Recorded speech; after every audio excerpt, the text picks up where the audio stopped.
हिंदुओं को सबसे ज्यादा किसी त्योहार का इंतजार रहता है तो वो है दीपावली। दीपावली पर इस बार क्या है शुभ मुहूर्त, कैसे करें पूजा, इस पर बात करने के लिए हमारे साथ मौजूद हैं झंडेवाला देवी मंदिर के पुजारी महावीर प्रसाद जी। महावीर जी, बहुत बहुत स्वागत है आपका नवोदय टाइम्स के डिजिटल प्लेटफॉर्म पर। जय माता की। दीपावली के पावन पर्व की सभी भक्तों को मां झंडेवाली की ओर से और हमारी तरफ से बहुत बहुत शुभ मंगल कामनाएं।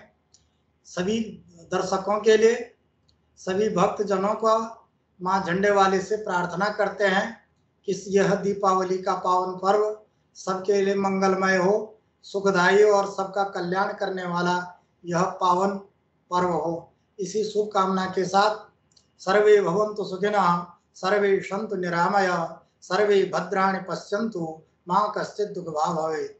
इन्हीं शुभ वचनों के साथ ये पावन पर्व दीपावली इस बार सबके लिए शुभ मंगलमय कामना के साथ यह पावन पर्व 12 तारीख को जो ये दीपावली का पावन पर्व पड़ रहा है, इसमें सभी दर्शक और भक्तजन अपने घरों में सायंकालीन 5:30 बजे से और 8:30 बजे के बीच में यह अमृतकाल समय बताया गया है। व्यापार और दुकानों में प्रातः से ही पूजन का महत्व है और जो अमावस्या तिथि है उसका जो समय है दोपहर से प्रारंभ हो रहा है 2 बजे से। इसलिए जो घरों में जो दीपावली का पावन पर्व है वो घर में शाम के ही टाइम उसका मुहूर्त है।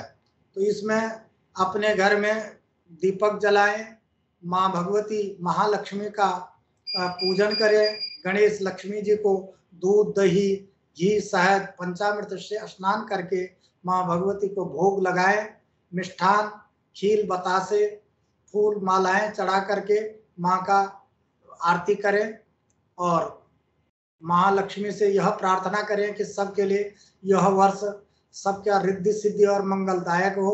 इन्हीं शुभकामना वचनों के साथ जो भी पूजा पाठ किया जाता है उसके लिए सभी का कल्याण चाहने वाले की स्वतः ही कल्याण हो जाता है। तो सबसे पहले कहा कि भावो तिष्ठन्त देवता, जो भाव से भक्ति से और सबकी कल्याण की कामना करता है भगवान भी उसी के कामना को प्रार्थना को स्वीकार करते हैं, ऐसा माना गया है। महावीर जी, इसे रोशनियों का त्योहार क्यों कहा जाता है? इस पर्व की महिमा यह है कि यह जब भगवान राम से भी पहले इस दीपावली का जो कार्तिक महात्म्य का जो कथा है उसमें यह वर्णन आता है कि कार्तिक महीने की जो ये अमावस्या आती है यह घनाघोर अंधकार और उससे रहती है। इस महीने में जो मौसम के ऋतुओं के अनुसार भी और भगवान राम की जो लंका पे विजय के बाद जब भगवान राम वापस अपने अयोध्या को लौटे थे तो लोगों ने इस खुशी के पावन पर्व को त्योहार को खुशी के उस माहौल में मनाया और जिसके कारण लोगों ने अपने घर में रोशनी तोरण पटाखों से जो है इस महत्व को बढ़ाया। और अमावस्या कहा कि तिमिर हरण मंगल करण सूर्य भयो प्रकाश सकल अंधेरा मिट गयो धरती धवल आकाश। भगवान स्वयं नारायण के अवतार भगवान राम थे, उनके आगमन की खुशियां जन जन भावनाओं में समाहित थी, जिस कारण से खुशियों से भी और अमावस्या की इस रात्रि का अंधकार मिटाने के लिए सभी ने दीपकों को प्रज्वलित किया। इसीलिए इनकी महिमा का वर्णन अनेक वर्षों से ये चला आ रहा है और हमारे जो सनातन धर्म में भी है राम आदर्श है। कहा कि राम के राज्य में दैहिक दैविक भौतिक तापा राम राज कभव नहीं व्यापा। उनके राज्य में किसी प्रकार का कोई कष्ट नहीं था और किसी को किसी भी चीज की कमी नहीं थी। इसलिए भी इसको विशेष रूप में भगवान विष्णु के अवतार राम के और इस पर्व की महिमा का आनंद उत्सव लोग बड़े श्रद्धा और भाव और आदर्श और मर्यादा के रूप में मानते और मनाते हैं। महावीर जी, क्योंकि लोग साल भर इस त्योहार का बेसब्री से इंतजार करते हैं, कैसे करें दिन की शुरुआत और जब शाम को पूजा करें। अक्सर रात में देखा जाता है दिवाली पूजन किया जाता है, क्या शुभ मुहूर्त है, कब से कब तक है और किस तरह हमें पूजा करनी चाहिए? इस पावन पर्व का जो विशेष महत्व है, उस दीपावली के दिन लोग दुकानों में पूजा करते हैं, घरों में पूजन करते हैं। तो विशेष महत्व जो दुकानों में है वो तो सुबह ही प्रातः 10 बजे से और सायं 6 बजे तक कर सकते हैं, लेकिन जो घरों में है वो जो है शाम को 5:30 बजे से और रात्रि 8:30 बजे के बीच जो है पूजन करने का विशेष महत्व बताया गया है। और उसके बाद भी रात्रि को भी पूजन कर सकते हैं। जो समय से यद्यपि अगर अपने इधर कहीं जाना आना पड़ गया या नहीं कर सकते उस शुभ मुहूर्त को, तो जो है मानसिक रूप से कहा कि मनसा कर्मणा वाचा, सत्य निष्ठा और कर्म से ही जो जुड़ा हुआ है, अपने भाव से जुड़ गया, भगवान तो केवल भावना से ही प्रसन्न होते हैं। और जो मन से प्रसन्नता से भगवान का अर्पण भाव से जो है कार्य करता है, उसके लिए सब मुहूर्त श्रेष्ठ ही है। कोई विशेष मुहूर्त उन्हीं के लिए है जिनको कि अपना समय, और आज के समय में हर व्यक्ति अपने व्यस्ततम समय में समय निकालना भी बड़ा कठिन है, लेकिन फिर भी जो हो सके तो जो मुहूर्त दिए गए हैं उसमें उनका मुहूर्त का पालन करके माँ भगवती लक्ष्मी का पूजन करें और सबसे अब प्रेम भाव श्रद्धा बनाए रखे। इसका सबसे बड़ी पूजा यही है जीवन में। एक अंतिम सवाल है मेरा आपसे, क्योंकि इस दिन गणेश और माँ लक्ष्मी के पूजन की परंपरा है, किस तरीके से पूजन शुरू करें? आप कुछ मंत्र बता सकें हमारे दर्शकों को?